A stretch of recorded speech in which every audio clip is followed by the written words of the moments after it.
कल के लेक्चर में हम लोग अभिधा एवं लक्षणा के बारे में चर्चा किए हैं कि शब्द के अर्थ निकालने के लेवल्स, उसके किस स्तर से निकाला जा सकता है, प्राइमरी और सेकेंडरी लेवल्स, इसकी चर्चा हम लोग पहले कर चुके हैं।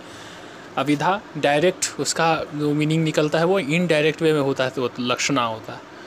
इनडायरेक्ट वे कि किस प्रकार से उसको क्लासिफाई किया गया है, 5 प्रकार से, अलग अलग प्रकार से उसका क्लासिफिकेशन हम लोग कल देखे हैं। आज हम लोग व्यंजना के बारे में बात करेंगे। तो व्यंजना ये क्या है? व्यंजना का अर्थ हुआ, 2 तरह का अर्थ होता है, शाब्दिक व्यंजना और अर्थी व्यंजना। तो शाब्दिक व्यंजना शब्द की अभिधा और लक्षणा शक्तियों पर निर्भर है, इसलिए उसके भी 2 प्रकार माने गए हैं, अभिधा मूलक और लक्षणा मूलक। और जब व्यंजना शब्द की अभिधा शक्ति पर आधारित रहे तो अभिधा मूलक व्यंजना कहेंगे। तो ये जब व्यंजना लक्षणा शक्ति पर निर्भर है तो लक्षणा मूलक। अब कहा है कि भूधर से दूर रहो वाक्य है, तो इसमें अभिधा मूलक लक्षणा हुआ। भूधर का अर्थ पर्वत है और शासक राजा भी पर्वत के समान ऊंचे व्यक्तित्व वाला है, तो उसमें अभिधा मूलक। तो यहाँ शब्द भूधर के मूल अर्थ अभिधा द्वारा ही व्यंजना को स्पष्ट किया गया है। अब दूसरे तरफ फिर लक्षणा मूलक, तो लक्षणा मूलक में ही लक्षणा उसका पहले उसका लक्षणा अर्थ निकाला जाएगा और उसके बाद तब उसका व्यंजना अर्थ निकाला जाएगा। तो व्यंजना में क्या है कि इम्प्लीकेशन ये किसी भी एक्टिविटी किसी भी ये सेंटेंस का जो अर्थ है उसका इम्प्लीकेशन मतलब उसके क्रियात्मक पक्ष पर क्या उसका बल मिलेगा वह। तो लक्षणा मूलक व्यंजना का उदाहरण है कि गंगा में गांव है, तो यहाँ पे लक्षणा अर्थ है कि गंगा के किनारे गांव है। तो गंगा शब्द का विशेषता के आधार पर हुआ कि गांव शीतल, शांत, पवित्र है, और यह अर्थ व्यंजना है क्योंकि यहाँ गंगा का ये अर्थ शीतलता, शांति, पवित्रता। तो यह हो गया, इसको प्रयोजनवती लक्षणा में रख सकते हैं। तो लक्षणा मूलक यह व्यंजना हो गया कि वहाँ पर आप रह सकते हैं, उस गांव में रह सकते हैं। तो यह हो गया कि लक्षणा मूलक व्यंजना की प्रयोजनवती लक्षणा, उसके भी प्रकार, उसके क्लासिफिकेशन करेंगे। ये दोनों प्रकार की लक्षणा होते हैं, गौणी और शुद्ध लक्षणा।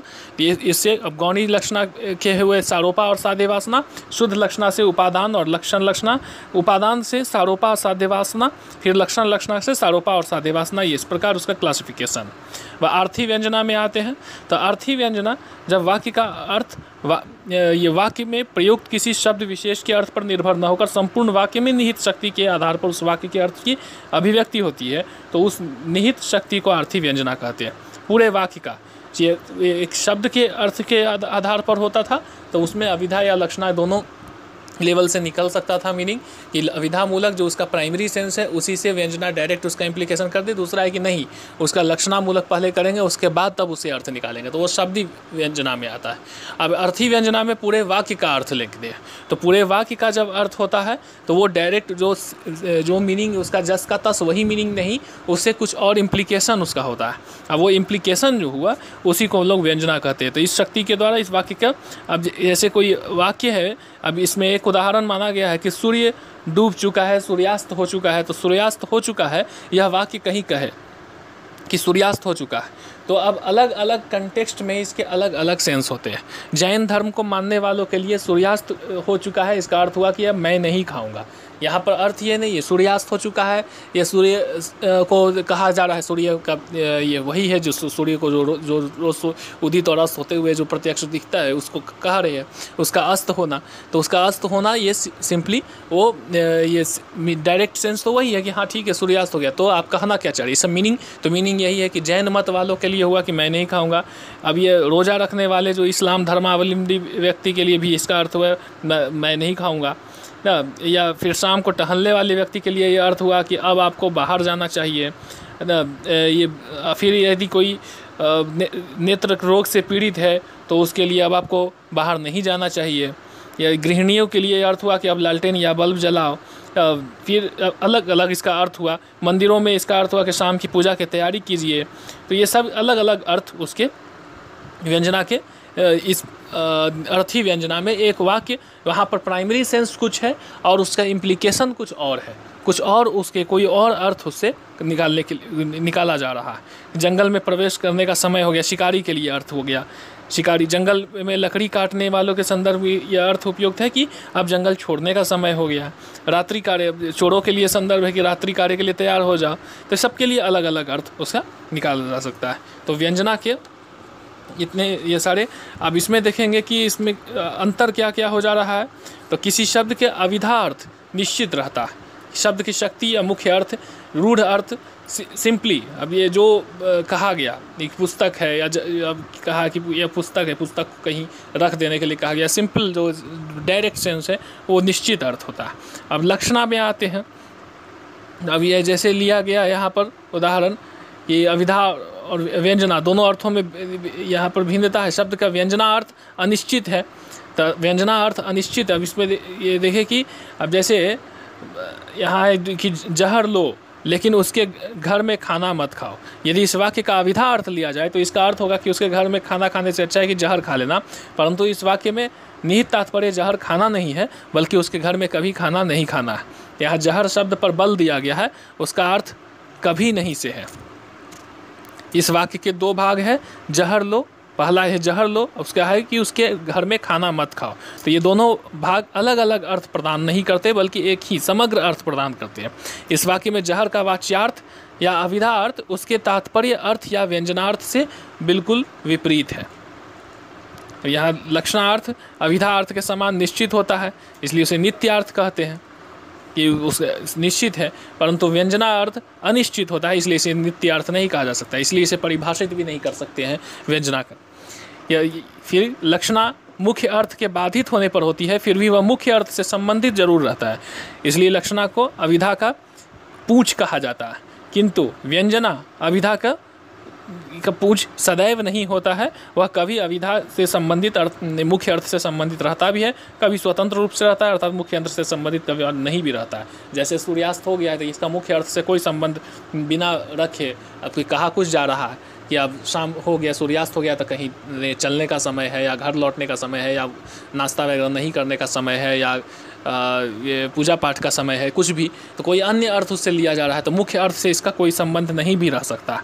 लक्षणा सदैव प्रयोजनवती नहीं होती, वह रूढ़ भी होती है। प्रयोजनवती लक्षणा लक्षणामूलक व्यंजना कहलाती है, परंतु व्यंजना चाहे अविधामूलक हो या लक्षणामूलक शाब्दी हो या अर्थी हो, सदैव प्रयोजन युक्त ही होती है। प्रयोजन या तो स्पष्ट या गूढ़ प्रच्छन्न होता है। व्यंजना का क्षेत्र लक्षणा की अपेक्षा अधिक व्यापक है। लक्षणा केवल मुख्य अर्थ से संबंधित है, परंतु व्यंजना कभी मुख्य अर्थ या अविधा, कभी लक्षणार्थ और कभी स्वतंत्र रूप से युक्त रहती है। तात्पर्य यह कि व्यंजना मुख्य अर्थ और लक्षणार्थ से संबंधित भी है और दोनों से स्वतंत्र भी है। यही है कि मुख्य अर्थ और लक्षणार्थ इससे संबंधित भी रह सकती है, स्वतंत्र भी रह सकती है। अविधा और लक्षणा का अंतर उपयुक्त शब्दों से स्पष्ट हो जाता है। अविधा मुख्य और निश्चित अर्थ है, लक्षणा गौण और निश्चित अर्थ है। लक्षणा मुख्य अर्थ को बाधित करते हुए भी अविधा मुख्य अर्थ से संबंधित है, किंतु व्यंजना मुख्य अर्थ को बाधित नहीं करती है। इसका संबंध अविधा और लक्षणा दोनों से है, परंतु वह दोनों से स्वतंत्र भी है। अतः अविधा को व्यंजना से अविधा भी व्यंजना से व्यापक नहीं है। लक्षणा अविधा की अपेक्षा व्यापक है। अविधा एक सीमा तक पहुंचकर रुक जाती है, लक्षणा का व्यापार वहां से आरंभ होता है और वह उससे संबद्ध कुछ आगे तक के कार्य का बोध करा लेने के बाद फिर विरत हो जाती है।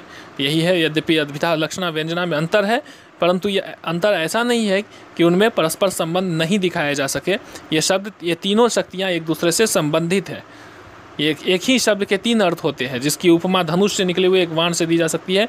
एक ही जिस प्रकार धनुष से छोड़ा गया बाण पहले शत्रु का कवच भेदता है, फिर उसके वस्त्र को, फिर उसके हृदय को भेद देता है, उसी प्रकार शब्द की एक ही शक्ति अविधार्थ, लक्षणार्थ और व्यंजनार्थ अलग अलग उसका अर्थ, उसे अलग अलग उसका ये कर सकते हैं, उसे डिफरेंट उससे टारगेट्स उसे लिया जा सकता है, अलग अलग उसका टारगेट उसे पूरा कर सकते हैं।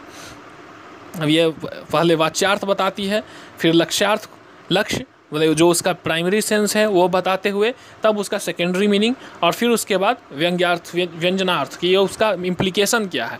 पहले प्राइमरी मीनिंग बताते हुए फिर उसका सेकेंडरी मीनिंग कि उससे कहना क्या चाह रहे, उसका मीनिंग कुछ और है, और उसके बाद फिर उससे व्यंजनार्थ कि व्यंजनार्थ की उसका इम्प्लीकेशन क्या है। तो अब इसी पर कहा जा सकता है कि लक्षणा और व्यंजना ये शब्द वृत्तियों की कोई आवश्यकता नहीं, यदि अविधा शक्ति से ही ये तीनों अर्थ अभिव्यंजित होते हैं तो फिर अन्य दो वृत्तियाँ व्यर्थ हैं।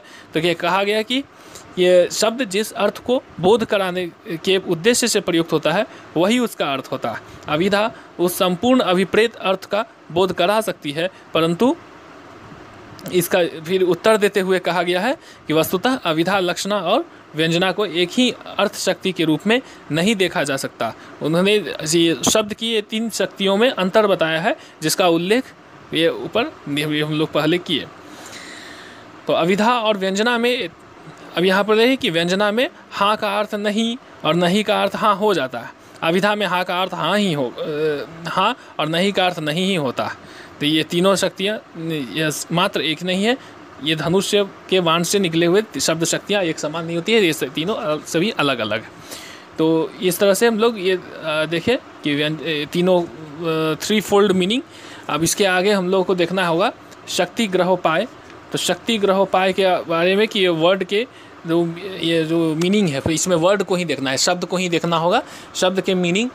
इसको मीनिंग में हम लोग क्या जानते हैं, ये मीनिंग का मतलब क्या है, मीनिंग ऑफ मीनिंग, मीनिंग का फिलॉसफी क्या है, ये मीनिंग वर्ड का मीनिंग का मतलब क्या है, वर्ड किस चीज़ को इंडिकेट करता है, वर्ड से जो इंडिकेशन मिल रहा है। अभी तो देखें कि इंडिकेशन किस किस लेवल पे मिलता है, अब देखना है कि जो जिसको इंडिकेट कर रहा है वह पदार्थ कौन सा है, क्या है वह पदार्थ, कौन है, क्या है जिसे वो इंडिकेट कर रहा है। इसके बारे में अब यह कि कोई इंडिविजुअल या कोई पर्टिकुलर ऑब्जेक्ट को या फिर उसके क्लास को, इसके स्पेसिस को या फिर उसकी फॉर्म को, किस चीज़ को वो इंडिकेट करता है, डिनोट करता है, इसके बारे में हम लोग आगे के लेक्चर में डिस्कस करेंगे।